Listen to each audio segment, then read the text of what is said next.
my body doesn't determine my self-worth. So some people are very talented but still become the target for body shaming, and as a result what happens that they start feeling underconfident about their own body. Now if you understand this concept कि हमारा जो physical appearance होता है वो कहीं से भी हमारा self worth decide नहीं कर सकता, because physical appearance को आपने decide नहीं किया है, लेकिन हाँ आप उसे maintain ज़रूर कर सकते हैं। आप अपनी फिजिकल अपीयरेंस को, आप अपनी फिटनेस के ज़रिए अपनी बॉडी को मेंटेन ज़रूर किया जा सकता है, and that is a healthy thing. लेकिन वो भी तब होगा जबकि आप अपने सेल्फ वर्थ को उससे कंपेयर नहीं करेंगे।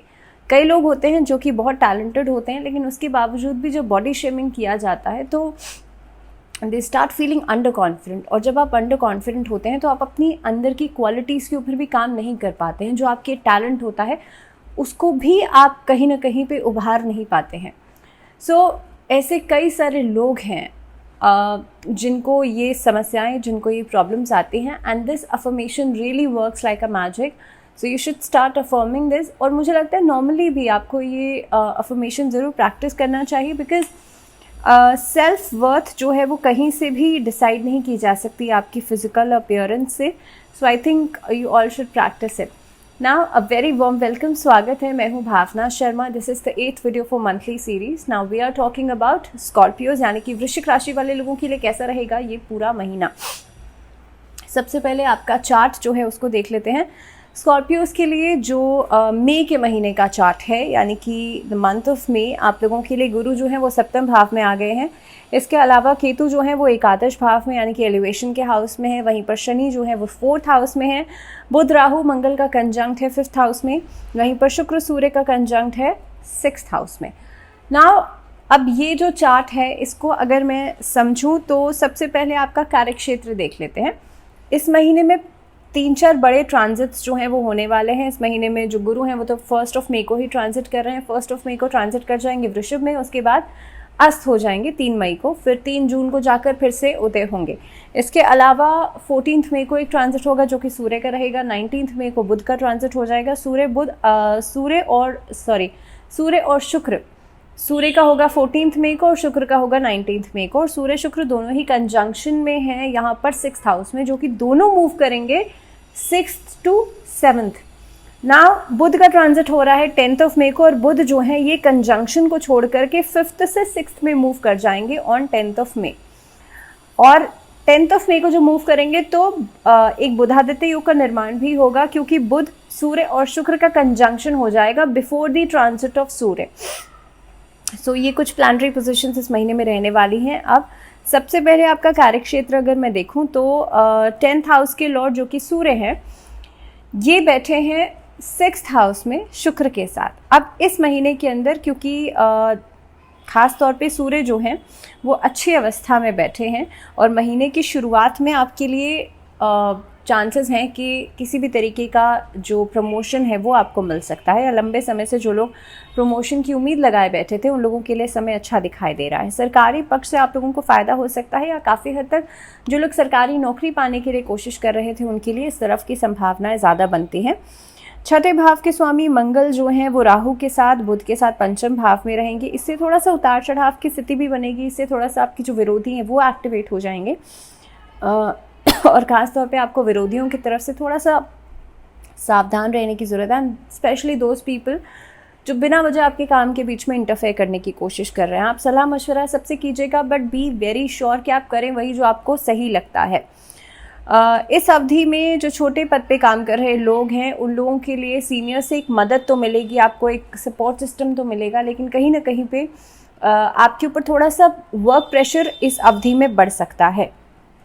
सेकेंडली बात की जाए आप लोगों के लिए व्यापार के दृष्टिकोण से, तो आप लोगों के लिए महीना अच्छा रहने वाला है। 7म भाव के स्वामी शुक्र हैं जो कि 6ठे भाव में हैं। व्यवसाय पूंजी निवेश को बढ़ावा भी देंगे और काफ़ी हद तक इनकम सोर्सेस को बढ़ाएंगे व्यापारिक दृष्टिकोण से। विदेशी माध्यमों से पैसा आ सकता है, वहाँ से आपको फ़ायदा हो सकता है। इस अवधि में जब 19 मई को 7म भाव में आ जाएंगे शुक्र, तो आप देखेंगे कि इससे व्यापार में और तेज़ी आएगी और आप काम को एक्सपैंड करने के बारे में सोच सकते हैं। So this will be the time जब आपके लिए आर्थिक स्थितियां बेहतर होंगी, नए नए कॉन्टैक्ट्स बनेंगे, सामाजिक दायरा आपका बढ़ेगा और इसकी वजह से एक्सपेंशंस दिखाई देती हैं। अब आर्थिक स्थिति के लिहाज से देखा जाए तो ये महीना आपको बहुत अच्छे रिजल्ट्स देने वाला है। छठे भाव में उच्च राशि के सूर्य सरकारी क्षेत्र की तरफ कहीं ना कहीं पे इशारा कर रहे हैं। दैट मीन्स कि सरकारी पक्ष आपका मजबूत दिखाई दे रहा है। इस अवधि में आपके लिए दूसरे भाव के स्वामी देवगुरु बृहस्पति सप्तम भाव में बैठ करके एकादश भाव को, प्रथम भाव को, तृतीय भाव को देख रहे हैं। यहाँ से भी आप देखेंगे आपका व्यापार बहुत तेज़ी से आगे बढ़ेगा एंड ड्यूरिंग दिस टाइम आपका पैसा आपको अच्छा खासा मिलेगा। इन्वेस्टमेंट से फ़ायदा हो सकता है। एकादश भाव पर राहु, मंगल और बुध की दृष्टि पड़ रही है, जिसकी वजह से अलग अलग माध्यमों से पैसा आएगा। ऐसा नहीं है सिर्फ एक स्टैग्नेंट सोर्स रहेगा आपका पैसे का, लेकिन अलग अलग जगहों से पैसा आपको मिल सकता है। लेकिन हाँ, मेजॉरिटी अगर मैं बात करूं तो सरकारी क्षेत्र से आपको अच्छा खासा लाभ होता हुआ नज़र आता है। स्वास्थ्य के दृष्टिकोण से देखा जाए तो ये महीना थोड़ा सा उतार चढ़ाव लेकर के आएगा, क्योंकि पंचम भाव में राहु और मंगल अंगारक योग का निर्माण कर रहे हैं, वहीं पर बुध भी बैठे हैं। पेट से संबंधित प्रॉब्लम्स तो बढ़ेंगी ही, लेकिन उदर रोग से जुड़ी हुई समस्याएं भी बढ़ सकती हैं, क्योंकि दृष्टि की अगर मैं बात करूं तो कहीं ना कहीं पे इसका असर जो दिखाई देगा आपको इनिशियल फेज़ में, ख़ासतौर पे लगभग 15 मई तक आपको इस तरह की स्थितियां आ सकती हैं कि स्टमक रिलेटेड प्रॉब्लम्स बनेंगी, छोटे छोटे इन्फेक्शंस हो सकते हैं, स्किन एलर्जीज बढ़ सकती हैं।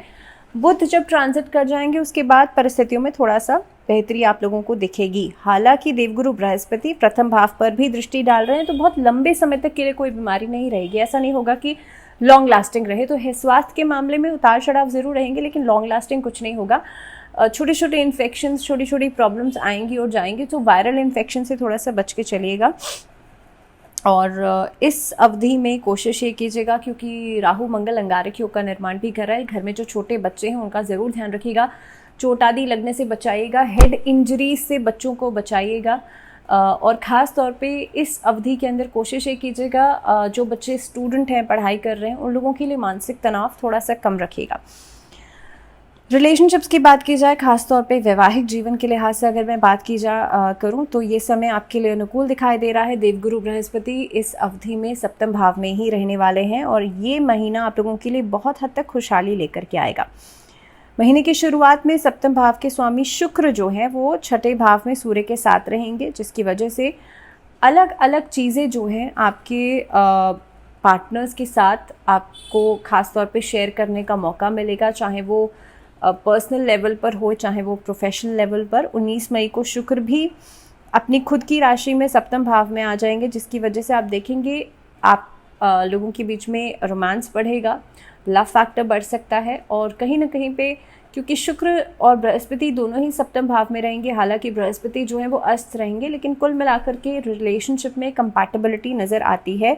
जो लोग अविवाहिक हैं उन लोगों के लिए विवाह का प्रस्ताव मिलता हुआ नज़र आता है, कहीं से आपकी बात पक्की हो सकती है, किसी से मुलाकात हो सकती है।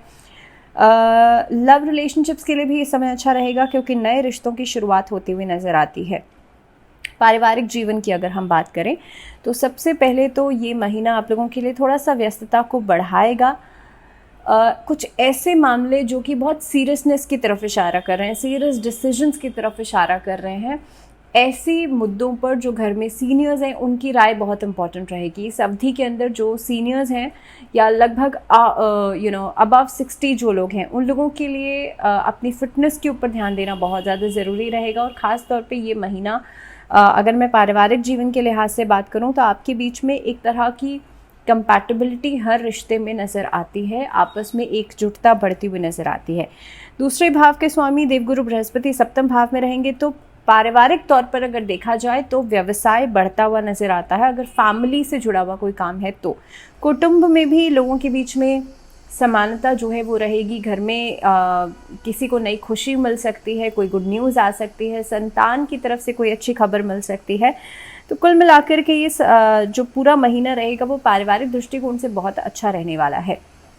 स्टूडेंट्स के लिए बात की जाए तो बुध राहु मंगल 5th हाउस में बैठे हैं, यहाँ से बैठ करके एकादश भाव से भी कहीं ना कहीं पे एक जो संबंध है वो बना रहे हैं। हालांकि आपके लिए एलिवेशन दिखाई देता है, लेकिन कन्फ्यूजन, क्योंकि अंगारक योग बन रहा है, कन्फ्यूजन थोड़ी सी रहेंगी क्योंकि राहु आ गए हैं 5th हाउस में। सेकेंडली, क्योंकि राहु तो एक लंबे समय तक के लिए रहने वाले हैं, तो आप लोगों को नियमित रूप से भगवान शिव की पूजा ज़रूर करनी चाहिए।